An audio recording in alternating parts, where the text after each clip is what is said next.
नमस्कार दोस्तों, बहुत बहुत स्वागत है आपका। दोस्तों, बिहार विधानसभा चुनाव की बात करें, जैसे जैसे समय बढ़ रहा है, नतीजों को लेके जो विपक्षी पार्टी है या फिर एनडीए हो या फिर महागठबंधन, दोनों पार्टियों दोनों दलों की धड़कनें तेज हो रही हैं। क्योंकि वर्तमान में जो नतीजा निकल के आ रहा है 243 सीटों में किसी भी पार्टी को बहुमत का आंकड़ा नहीं मिल रहा है। बात करें एनडीए के खेमे का, तो उसके खाते में 120 सीटें आती हुई दिखाई दे रही हैं। तेजस्वी यादव का जो खेमा है 115 सीटें आती हुई दिखाई दी। अदर के खाते में 8 सीटें।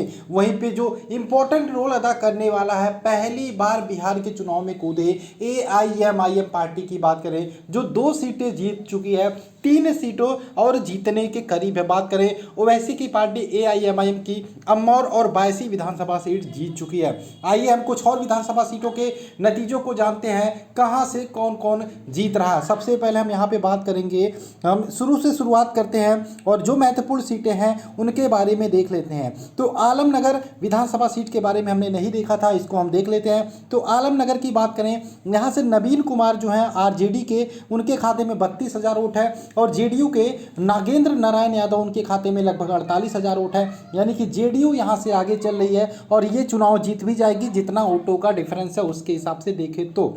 अगर जो आगे हम बढ़ते हैं, यहाँ पे अमौर विधानसभा सीट है, उसके बारे में भी देख लेते हैं। तो यहाँ पे अमौर की बात करें तो आप देख सकते हैं अमौर विधानसभा सीट से बीजेपी के जो कृष्ण कुमार महतो है, इनके खाते में 46 लगभग 47,000 वोट है और सुनील कुमार जो आरजेडी के हैं, इनके खाते में 45.5। यानी कि जो टक्कर है, जो डिफरेंस है, वो लगभग 1,000 का है और ये कांटे की टक्कर देखी जा रही है अमौर पे। लेकिन वर्तमान में बात करें, बीजेपी यहाँ से आगे चल रही है।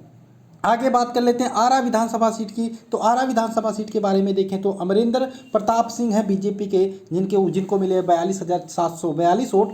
और बात करें जो कम्युनिस्ट पार्टी यानी कि सीपीआई, यहाँ से 45,000 वोट जीत के सबसे आगे चल रही है और कयामुद्दीन अंसारी सीपीआई के ये चुनाव लड़ रहे हैं और कयामुद्दीन अंसारी आगे चल रहे हैं आरा विधानसभा सीट से।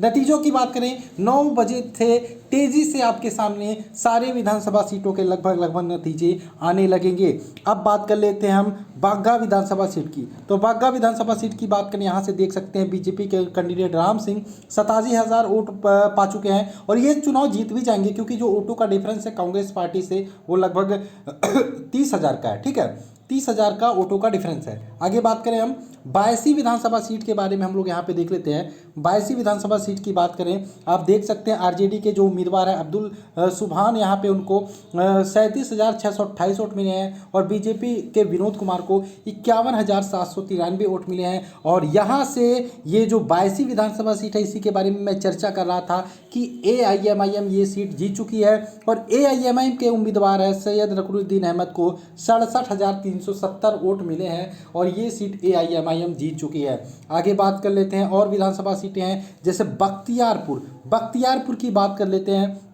तो ये सीट देख सकते हैं आरजेडी के खाते में जा सकती है, क्योंकि 83,551 वोट आरजेडी के अनिरुद्ध कुमार को मिले हैं और इनको टक्कर दे रहे हैं बीजेपी के, जिनको 63,000 वोट मिले हैं। वोटों का डिफरेंस बहुत ज़्यादा है, इसलिए कह सकते हैं ये सीट आरजेडी आसानी से निकाल ले जाएगी।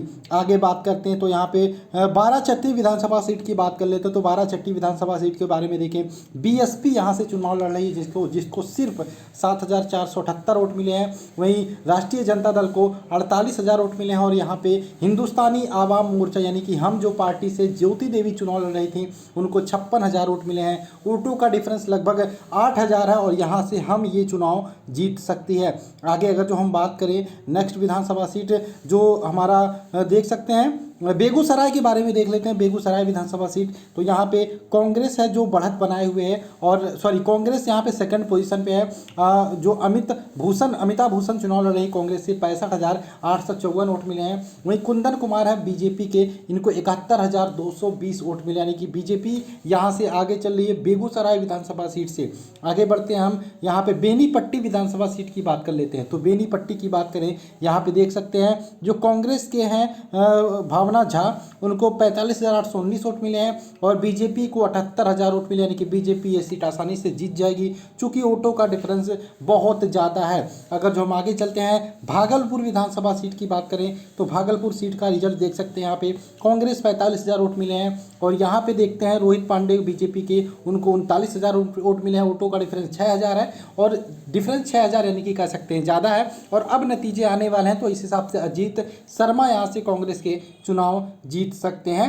भागलपुर विधानसभा सीट की बात करें, अब आते हैं हम बिहारीगंज विधानसभा सीट, जिसके बारे में बहुत चर्चा जताई जा रही थी। तो बिहारीगंज की बात करें, जनता दल यूनाइटेड ये सीट आसानी से निकाल लेगी। 63,000 सीट में वोट मिले हैं जनता दल यूनाइटेड के जेडीयू के कैंडिडेट को। निरंजन कुमार मेहता यहाँ से चुनाव लड़ रहे हैं। और दूसरे नंबर पर है कांग्रेस, जिसको 50,000 वोट मिले हैं, यानी कि जो बिहारीगंज की सीट है ये जेडीयू के खाते में जा सकती है। यहाँ पे बोधगया सीट की बात एक बार फिर से हम कर लेते हैं। बोधगया सीट में देख सकते हैं आरजेडी को 80,000 वोट मिले हैं, वहीं बीजेपी को 75,000 वोट मिले हैं। कड़ी टक्कर हो रही है, 5,000 वोटों का डिफरेंस है।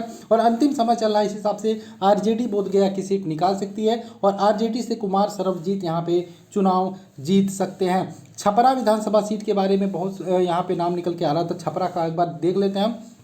छपरा की बात करें, यहाँ पे 40,000 वोट मिले हैं आरजेडी। देखो, अगर जो आप चाहते हो जानना अपने विधानसभा सीट का तो कमेंट करके बताओ, चैनल को सब्सक्राइब कर लो। यहाँ पे 2,000 वोटों का डिफरेंस है बीजेपी और आरजेडी में। फिर भी आरजेडी के रणधीर कुमार सिंह आगे चल रहे हैं, लेकिन देखने वाली बात होगी यहाँ से आगे व लास्ट में कौन जीतता है। लेकिन एक बड़ी खबर ये निकल कर रही, एलजेपी ने बीजेपी का खेल बिगाड़ा। कहीं ना कहीं जेडीयू के बहुत सारे वोटों को काटने का जिम्मेदार एलजेपी के ऊपर जा रहा है। चूंकि एलजेपी अगर जो 6 से 7 सीटें जीतती तब कहने वाली बात होती, लेकिन एलजेपी यहाँ पे एक भी सीटें जीतने में कामयाब नहीं हो पा रही है। आइए कुछ और इम्पोर्टेंट सीटें हैं जिनको हम देख लेते हैं। सबसे पहले हम यहाँ पे दरभंगा की बात कर लेते हैं, दरभंगा सीट की। तो दरभंगा सीट को यहाँ पे देख सकते हैं आरजेडी के कैंडिडेट को 73,000 वोट और बीजेपी यहाँ से चुनाव जीत सकती है। संजय सारंगी यहाँ पे चुनाव जीत चुके हैं, ठीक है। दरभंगा सीट के बारे में मैंने पहले भी बताया था, यहाँ से संजय सारंग चुनाव जीत चुके हैं। आते हैं हम यहाँ पे नरकटियागंज की बात कर लेते हैं। नरकटियागंज के बारे में बहुत सारे लोग पूछ रहे थे, ठीक है। नरकटियागंज के बारे में हम देख लेते हैं यहाँ पे नरकटियागंज में क्या हाल है। तो नरकटियागंज की बात करें, यहाँ पे देख सकते हैं नरकटियागंज से जो बीजेपी के कैंडिडेट हैं रश्मि वर्मा 56,000 वोट मिले हैं और कांग्रेस के कैंडिडेट को 35,000, यानी कि रश्मि वर्मा नरकटियागंज की सीट आसानी से जीत जाएंगी बीजेपी। तो नरकटियागंज की जो सीट है ये बीजेपी के खाते में जा सकती है।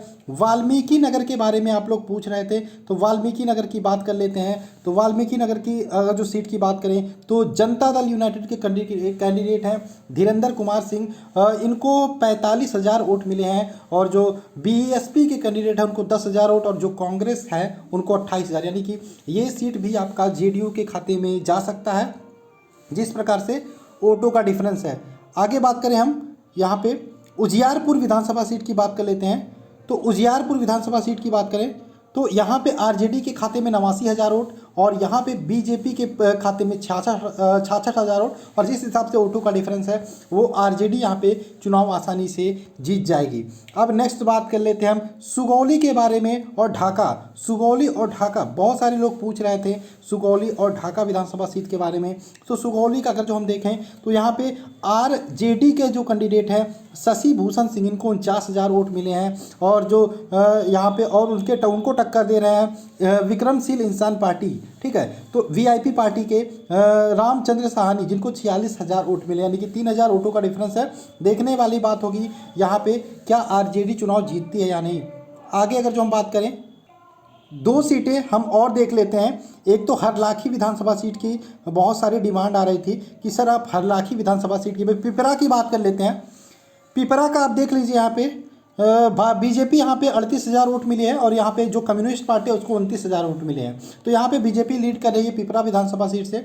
अगर जो हम आगे बात करें तो यहाँ पे फुलवारी विधानसभा सीट की बात करें, फुलवारी का देख लीजिए, यहाँ पे 37,000 वोट मिले हैं जेडीयू के कैंडिडेट को और यहाँ पे जेडीयू का कैंडिडेट लीड कर रहा है। सॉरी जेडीयू जो अगर जो हम बात करें फुलवारी विधानसभा सीट 37,000 वोट मिले हैं जेडीयू के कैंडिडेट को और सीपीआई यहाँ पे 50,000 वोट लेके लीड कर रही है। और यहाँ पे जिस हिसाब से आंकड़ा चल रहा है गोपाल लविदास चुनाव जीत जाएंगे, सीपीआई के खाते में फुलवारी विधानसभा सीट आ सकती है। आगे बात कर लेते हैं हम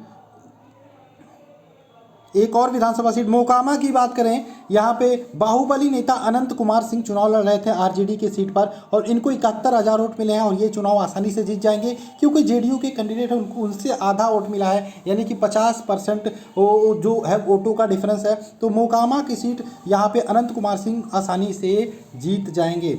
ठीक है, आगे बात कर लेते हैं हम ढाका विधानसभा सीट। ढाका, जिसकी आप लोग डिमांड कर रहे थे कि ढाका ढाका बताओ, ठीक है। तो ढाका की हम बात कर लेते हैं, ढाका विधानसभा सीट। तो बीजेपी के खाते में यहाँ पे 80,000 वोट गए हैं और यहाँ पे आरजेडी के खाते में 76,000 वोट, यानी कि कड़ा टक्कर 88,000 वोट है, सॉरी यहाँ पे कड़ा टक्कर नहीं, बीजेपी ये सीट जीत जाएगी ढाका विधानसभा सीट, क्योंकि वोटों का डिफरेंस लगभग 12,000 है, ठीक है। तो ढाका जो सीट है, पवन कुमार जायसवाल हैं बीजेपी के, ये आपके ढाका विधानसभा सीट से चुनाव जीत सकते हैं। हरलाखी विधानसभा सीट एक और हम देख लेते हैं, हरलाखी विधानसभा सीट की बात कर लेते हैं। तो यहाँ पे कम्युनिस्ट पार्टी को 29,000 वोट मिले हैं और जनता दल यूनाइटेड को 45,000 वोट मिले, यानी कि सुधांशु शेखर जो है जनता दल यूनाइटेड से हरलाखी विधानसभा सीट से आगे चल रहे हैं। दोस्तों ये था आपका कुछ महत्वपूर्ण इंपॉर्टेंट विधानसभा सीटों का आपका रिजल्ट, कौन कहां से आगे है, कौन कहां से चुनाव जीत रहा है। बने रहिए हमारे साथ पल पल बिहार चुनाव के अपडेट के लिए। आगे हम आपको आपके विधानसभा सीट के नतीजे भी बताएंगे, बस आपको कमेंट कर लेना है, चैनल को सब्सक्राइब कर लेना है। चलिए मिलते हैं नेक्स्ट वीडियो में। जय हिंद दोस्तों, जय भारत।